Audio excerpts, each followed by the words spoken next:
Yon, what's up, what's up?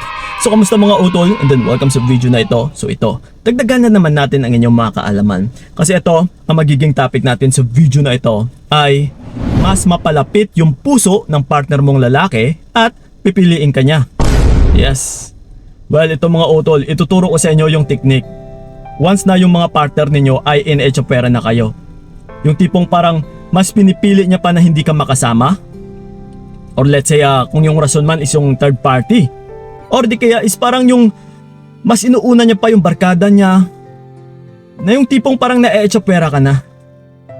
Well, ito mga utol isa-isahin po natin.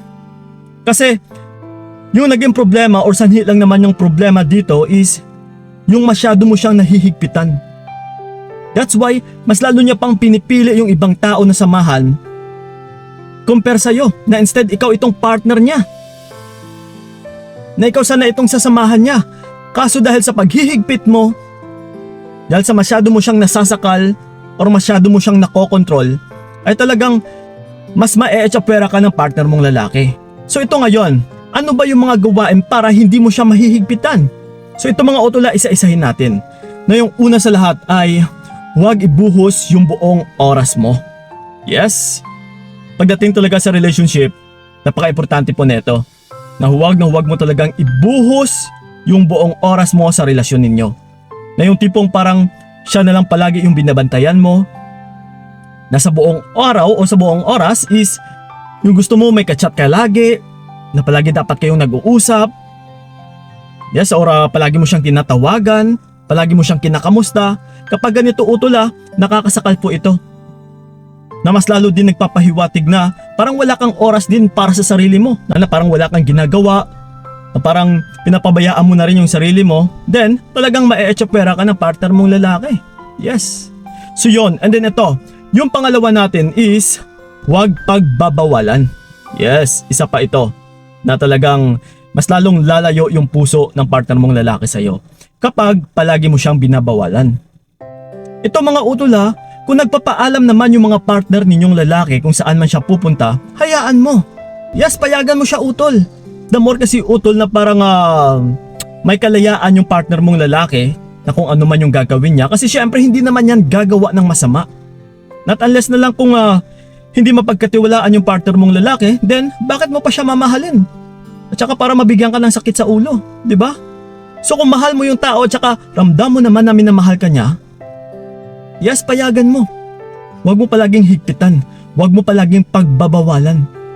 Dahil kung palagi mo siyang binabawalan, yes, ito pa minsan yung sanhi na kung bakit is aalis na lang na wala ng paalam.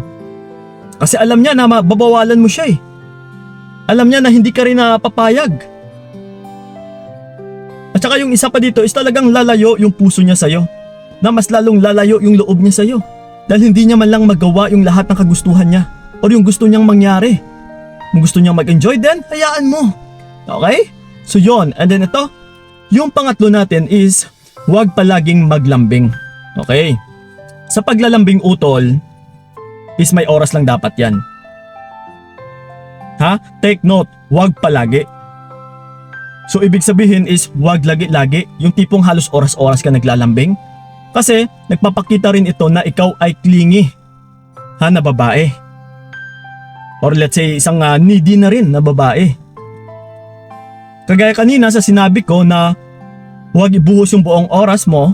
So sa pagiging clingy or sa palagi mong paglalambing sa kanya ay talagang mauubos mo rin yung oras mo sa kanya. Na nagpapahiwatig na rin na parang wala ka rin ginagawa. So again, once na palagi ka kasing ganito sa paglalambing na parang inuubos mo na rin yung oras ng partner mong lalaki, yes, mahihigpitan at saka mahihigpitan mo siya dito. Na parang hindi na rin siya makakilos. Na parang hindi niya na rin magagawa yung gusto niyang mga gagawin. Kasi nandiyan ka palagi Okay? So wag po ganun utol. So yon. And then ito, yung pang-apat natin or yung pang-apat natin, nabubulol tayo, is let him miss you. Okay? Hayaan mo siyang mamiss ka niya. Kasi kung minsan, may mga kababaihan talaga na binababad talaga yung buong oras nila sa relationship or sa mga partner nilang lalaki. So like I said na rin kanina, di ba? Napaka-importante po na huwag ninyong ibuhos yung buong oras ninyo sa relationship or sa partner ninyong lalaki. Kasi kung nandyan ka rin palagi is masyado mo siyang nahihigpitan. Yes, like I said na rin na hindi niya magagawa yung lahat ng gusto niyang gagawin. Yung tipong parang hindi man lang siya makakakilos. Yes, ibig sabihin ay nasasakal mo siya. Yung tipong nahahawakan mo siya, yung tipong natatalian mo siya sa leeg. And then, paano ka mamimiss ng partner mong lalaki kung nandiyan ka naman palagi? Ito pa yung saniutol na mas madali siyang magsawa kapag nandiyan ka naman palagi. So again, hayaan mo siya na mamiss ka niya. Okay, kung hindi man siya kumukontak sa'yo, hayaan mo.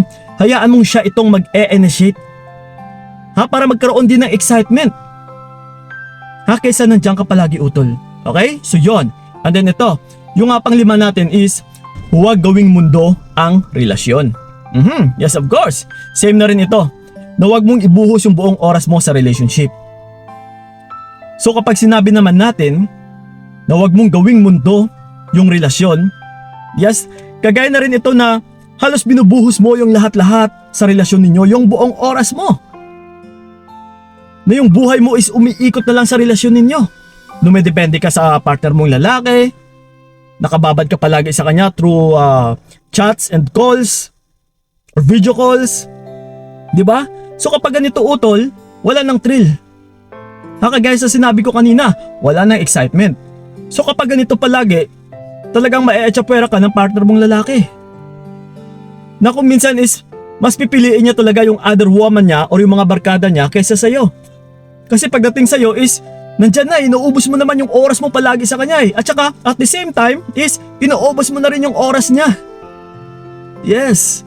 So ganun po utol may sarili ka pong buhay, may sarili ka pong mundo na kailangan mong asikasuhin at saka uunahin. Huwag sa partner mo. Dahil may sarili din niyang buhay utol. Sa pagmamahalan is may oras lang, huwag lagi-lagi. Okay? So yon. And then ito, yung panghuli natin is huwag magpaulan ng tawag at mensahe. Yes.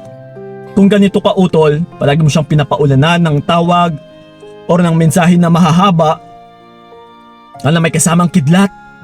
Yes. Ay talagang masasakal mo yung partner mong lalaki. Na nagpapakita rin ito na hinihigpitan mo siya. So kung napapansin ninyo na mas pinipili niya pa talaga yung barkada niya na sumama doon kaysa sa'yo, and then mas lalo mo siyang pinapaulanan pa ng mensahe na mahahaba, at talagang mas lalo siyang sasama pa doon. Na mas lalo mo lang binavalidate yung conclusion niya na ano ba yan yung partner kong babae kasi parang nasasakal na ako, hindi man lang ako makakilos kagaya ngayon. Sumasama ako sa inyo ng mga barkada ko, ito marami siyang mensahe din sa akin, pinapaulanan niya ako. So kapag ganito utol, mas lalo talagang lalayo yung loob or yung puso ng partner mong lalaki. So again, nagpapakita din po ito na hinihigpitan mo siya, na masyado ka pa ring clingy sa kanya. So ito sa sinabi ko dati na may kasabihan nga tayo is tandaan nyo yung bagay na ito. Don't do more if he is doing less. Huwag mong pangunahan, huwag kang mag-initiate dahil ikaw po yung babae dito. Siya po yung lalaki. Para makita mo kung gaano kanya kamahal. Sa inuunahan mo utol, talagang sadyang mabubulagan ka. Okay? So yun na po yung tanging sikreto dyan. So yun na po mga utol, maraming salamat sa nakatulong talaga yung video na ito. So ingat kayo. God bless and babush! Binigay ko lahat para wala kang masabi.